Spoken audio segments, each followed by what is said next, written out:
मेरे प्यारे बच्चों, आप सभी का स्वागत है मेरे YouTube channel IS chemistry magic में।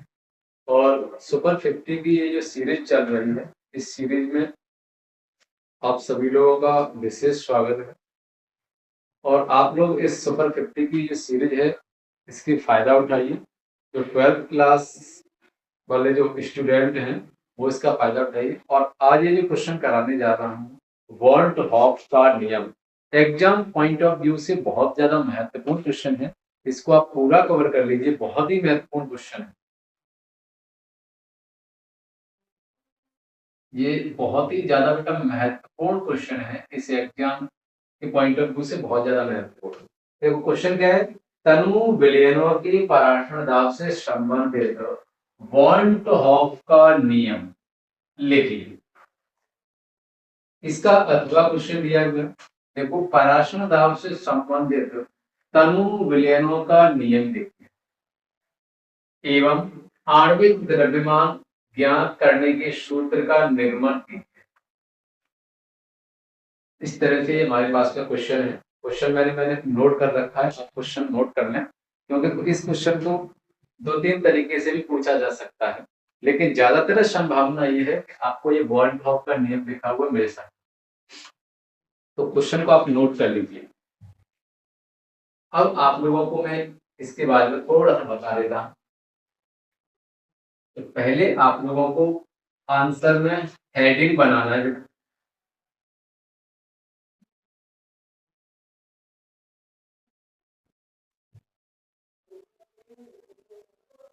ये क्वेश्चन थोड़ा सा लेंदी है, लेकिन परेशान नहीं हो।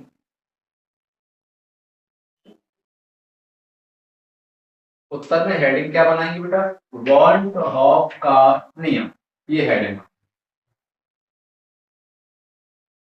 वॉल्ट हॉफ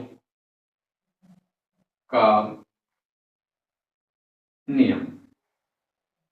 वॉल्ट हॉफ एक बेटा वैज्ञानिक का नाम है, और वॉल्ट हॉफ नामक वैज्ञानिक ने यानी कि तनु विलयनों का अध्ययन किया था सन 1887 में। तो वॉल्ट हॉफ ने तनु विलयनों का अध्ययन किया। तनु का मीन्स होता है पतले विलयन, और उन्होंने अपने अध्ययनों से ये निष्कर्ष निकाला कि जो पतले विलयन होते हैं, जो तनु विलयन होते हैं, उनमें गैसों की समान गुण होते। तो इसी चीज को अपन लिखते हैं, देखिए वॉल्ट हॉफ ने सन 1887 में तनु विलयनों का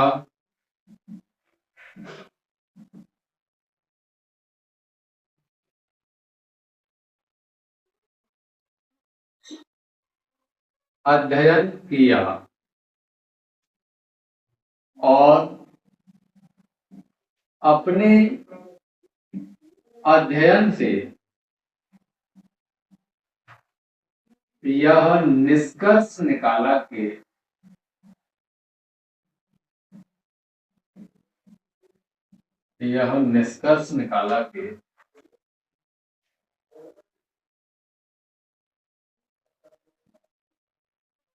तनु विलयनों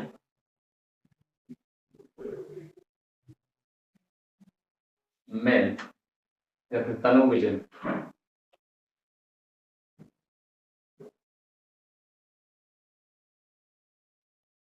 निष्कर्ष निकाला कि तनु विलयन आदर्श गैसों से समानता दर्शाते हैं या समानता प्रदर्शित करते हैं।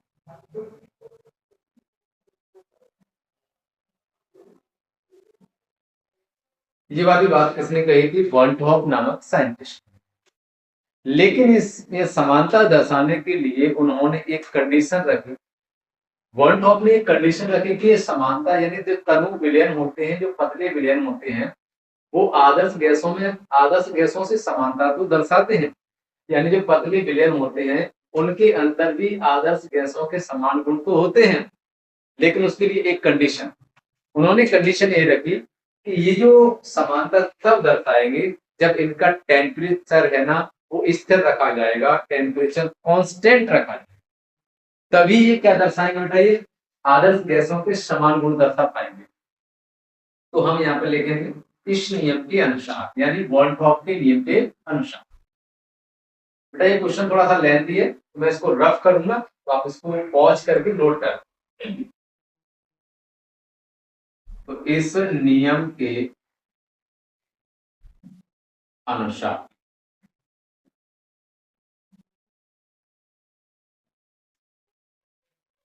तो इस नियम के अनुसार का मतलब बॉन्ड के नियम के अनुसार इन्होंने ये कहा था, स्थिर ताप पर तनु विलयनों का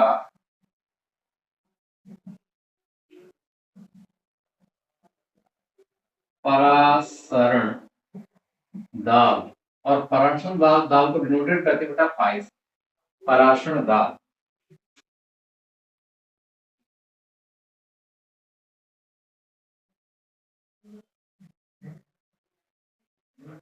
परासरण दाब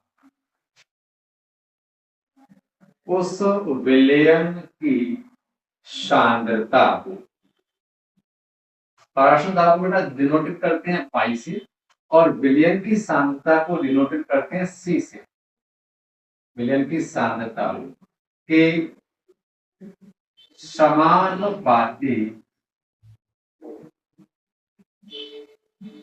होता है। तो आप इसी चीज को इस तरह से भी लिख सकते हैं, अर्थात करके, अर्थात पाई समानुपाती सी। देखो स्थिर ताप पर ये कंडीशन, टेम्परेचर कैसा होना चाहिए, कांस्टेंट। स्थिर टेम्परेचर का मतलब है कि टेम्परेचर को, जितने टेम्परेचर पर हम कोई प्रोसेस कर रहे हैं, तो वो टेम्परेचर न तो ज्यादा किया जाए न कम किया जाए, पूरी प्रोसेस उसी टेम्परेचर पर ही करानी। तो हम उस टेम्परेचर को बोलेंगे स्थिर टेम्परेचर, यानी टेम्परेचर को यानी तापमान को स्थिर रखना है और तब ये क्रिया करनी। तो देखो स्थिर ताप पर तनु विलयनों का पराशर दाब यानी कि पाई, विलयन की सांद्रता यानी कि सी के कैसा होगा बेटा, समान था, ये बना दिया। देखो इन्होंने क्या कहा था, मैं यहाँ पर थोड़ा सा समझा देता हूँ, आज आप इस पूरे को नोट कर लें, मैं इसको रफ करके देखूंगा दोबारा। देखो बेटा ध्यान,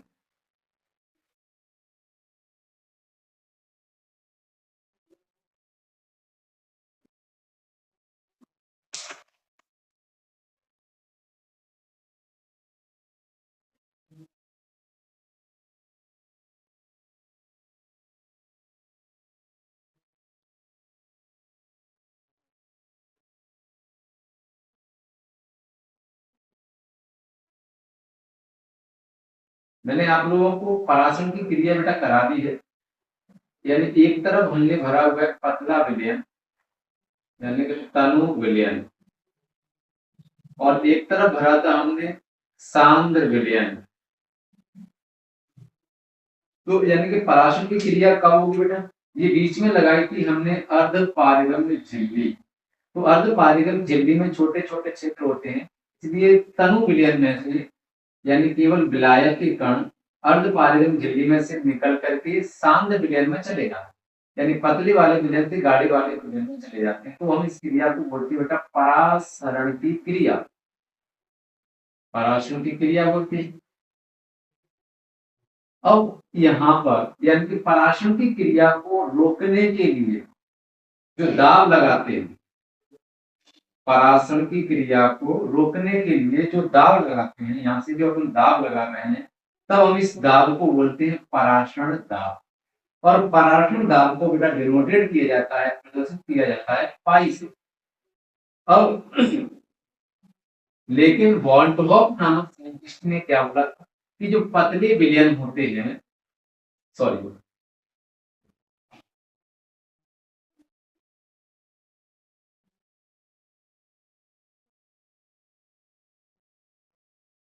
हम इस यानी कि इसको क्या करते हैं, गर्म करें, तो यहाँ से बेटा वेपर यानी कि वाष्प, ये जो गैस बन रही है, और इस गैस को रोकने के लिए हम जो दाब लगा रहे हैं,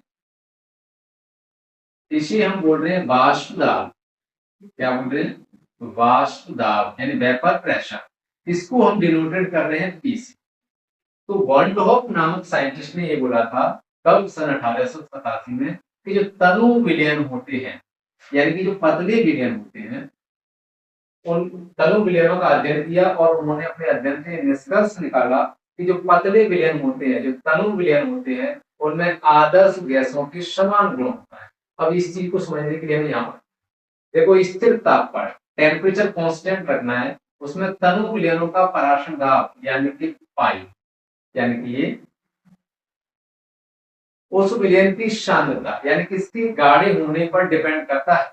जितना गाढ़ा पदार्थ होगा तो उसमें यानी कि पराशर दाब, यानी कि यहाँ से जो पराशर दाब है उतना ही हमको क्या लगाना पड़ेगा, ज्यादा लगाना। यानी कि अगर पराशर दाब यानी कि इसकी सांद्रता अगर अधिक है तो पराशर दाब अधिक लगाना पड़ेगा, इसकी सांद्रता अगर कम है तो पराशर दाब कम लगाना पड़ेगा। अब मैं इसको रफ कर रहा हूं, फिर अपन यहाँ से आगे समझ।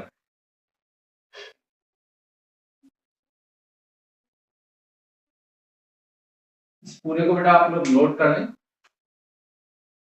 बहुत महत्वपूर्ण क्वेश्चन है, थोड़ा सा लेंथी है। इसको अभी नहीं मैं बता रहा हूं, देखो ध्यान से।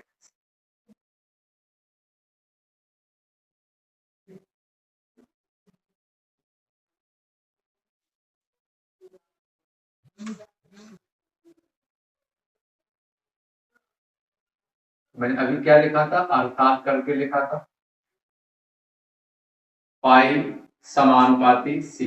ये चीज हमको सिद्ध करके बतानी है, पूरा फॉर्मूला निकाल करके ये चीज आता है लॉट करके कि नहीं दे। अब हम इसमें मैथमेटिकल इक्वेशन पढ़ने वाले हैं, गणितीय व्यंजक की व्युत्पत्ति। गणितीय व्यंजक की व्युत्पत्ति के लिए हमको एक फॉर्मूला याद रखना है, वो है आदर्श गैस समीकरण। यहां पर लिखना है आदर्श गैस समीकरण से। आदर्श गैस समीकरण कौन सा होता है बेटा, आदर्श गैस समीकरण होता है P into V equal to N into R into T। हालांकि ऐसी बात नहीं है कि हम इस फॉर्मूले को निकाल नहीं सकते, बिल्कुल निकाल सकते हैं। इसके लिए फिर आपको और डिटेल में जाना पड़ेगा, यानी कि इसको निकालने के लिए बॉयल्स, चार्ल्स और एवोगैड्रो ने अपनी अपनी थ्योरी दी और उनके अनुसार तब इस फॉर्मूले को यानी कंबाइन करके इस फॉर्मूले को बनाया गया। इसलिए मैं यही सजेशन करूंगा कि आप डायरेक्ट इस फॉर्मूले को याद करना और लिखना नहीं करना। आदर्श गैस समीकरण ये दिया है, इसमें पी क्या है बेटा, तो आप यहाँ पे लिख सकते हैं कि यहाँ पी, पी एक दाब है, बी क्या है, बी बेटा एक विलयन का आयतन है, विलयन का आयतन है। एन क्या है, एन है विलय के मोलों की संख्या है, विलय के मोलों की संख्या। आर, आर बेटा गैस स्थिरांक। अगर किसी को और डिटेल में जानना है, ये क्वेश्चन ये फॉर्मूला कैसे निकाला ये भी जानना है, तो आप कमेंट करिए, बता दीजिए, किसको डिटेल में बता दीजिए कैसे निकाला। टी क्या है बेटा, टी है हमारा परम ताप, ठीक है। अभी इसको समझाएंगे तो इसलिए मैंने इसको नहीं मिटाया। आदर्श गैस समीकरण ये हमको याद रखना है, आदर्श गैस समीकरण। अब देखना बेटा ध्यान से इस चीज को, ये काम आने वाला है। ये क्या है, पराशर दाब, ये क्या है, वाष्प दाब। तो यानी कि वॉन्टहॉफ नामक वैज्ञानिक के अनुसार अगर हम चलते हैं तो देखिए, इन्होंने ये कहा था कि जो पतले विलयन हैं इनका जो दाब है, जो वाष्प दाब है, तो यहाँ पर जो वाष्प दाब लगाया जा रहा है तो यहाँ पर ये पराशर की क्रिया के लिए जो वाष्प दाब लगाया जा रहा है, ये दोनों एक दूसरे के कैसे हैं, इक्वल होने चाहिए। आदर्श गैसों से समानता, इसमें जो गैस बन रही है उन पर रोकने के लिए जो दाब लगा है वो दाब, यानी कि यहाँ पर जो पराशर दाब पर लगाया गया दाब की कैसा होता है, बराबर होता है, ऐसा उन्होंने कहा। तो अपन यहाँ पर कह सकते हैं, देखो यदि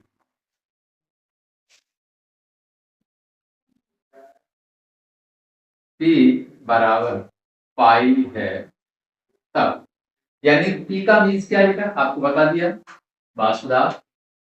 पाई का मीन्स क्या है, पराशर दाब। तो यहाँ पर चलो लिख देता हूँ, पाई क्या है, पराशर दाब। हमने पाई इसलिए रखा है क्योंकि पराशर दाब ही निकालना है अब इसको।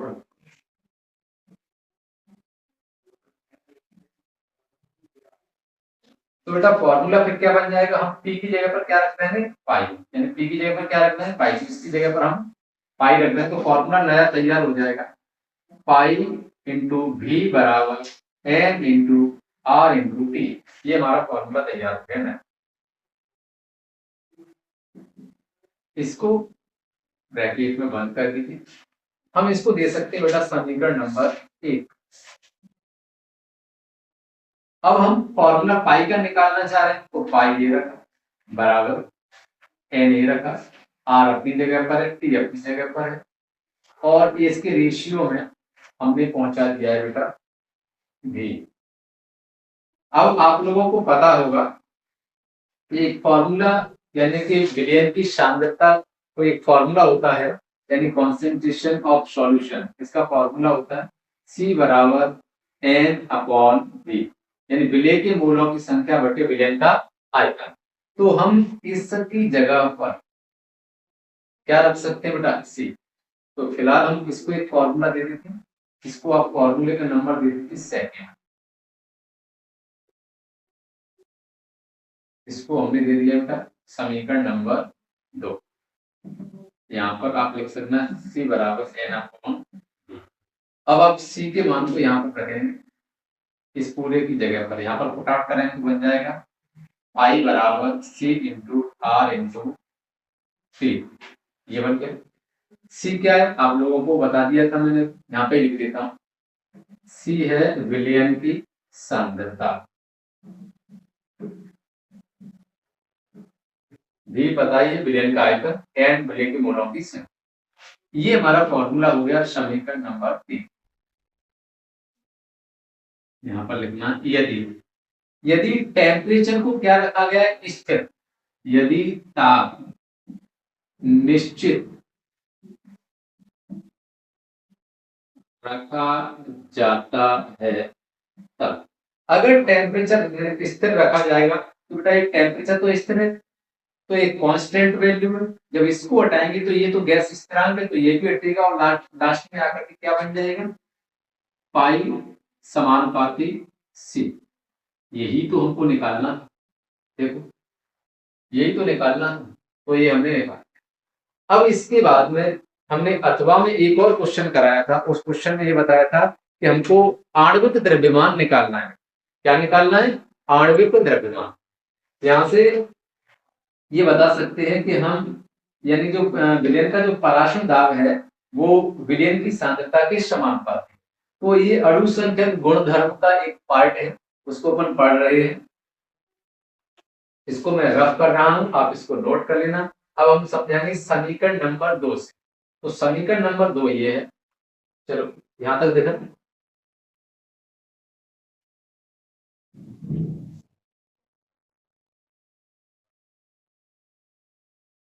इधर वाला हिस्सा, तो हम यहाँ पे लिखते हैं समीकरण 2 से। समीकरण 2 कौन सा बेटा, ध्यान से देखिए, ये रहा समीकरण नंबर 2। तो समीकरण नंबर 2 को हमने यहाँ पर रखा, P equal to N R T upon V, ये फॉर्मूला बेटा समीकरण नंबर 2, ये हमने अभी बता दिया है यहाँ पर, ये नोट कर लिया। अब हम ये जानते हैं, हम जानते हैं एन बराबर बेटा फॉर्मूला क्या होता है, डब्ल्यू बी अपॉन MB, ये फॉर्मूला होता है। WB MB में आपको बता चुका हूं मोलकता के डेफिनेशन में। WB को बोलते हैं विलेय का भार और MB को बोलते हैं विलेय का अणुभार या विलेय का आणविक द्रव्यमान। अगर इनके नाम नहीं पता है तो आप इन नामों को नोट कर। इसका नाम होता है यानी कि विलेय का भार और इस MB को बोलते हैं विलेय का आणविक द्रव्यमान।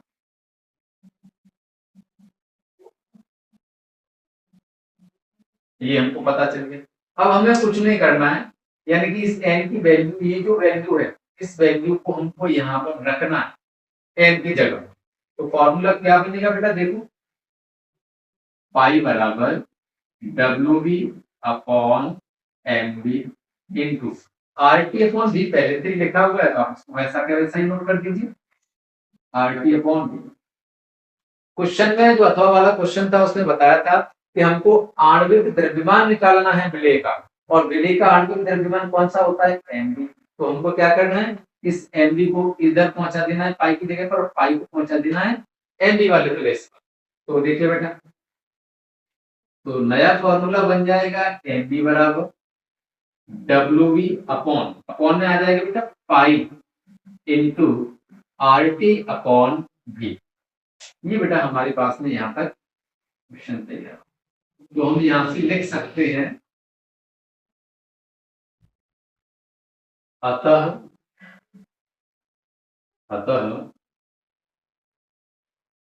उपर्युक्त समीकरण से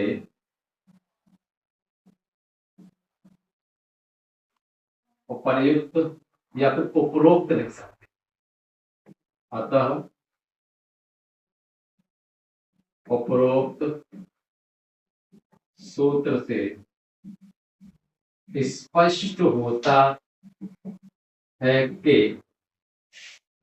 हम विलेय का आणविक द्रव्यमान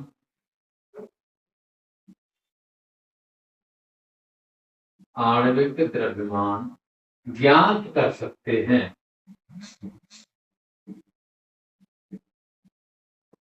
देखो बेटा, हमने विलेय का आणविक द्रव्यमान ज्ञात कर दिया, उसका फॉर्मूला ये रहा। इस वाले फॉर्मूले पर बेस्ड न्यूमेरिकल आते हैं बेटा, इस क्वेश्चन को आपको जरूर कर लेना है, बहुत ही ज्यादा महत्वपूर्ण क्वेश्चन है। थैंक यू फॉर वॉचिंग, इसको आप नोट कर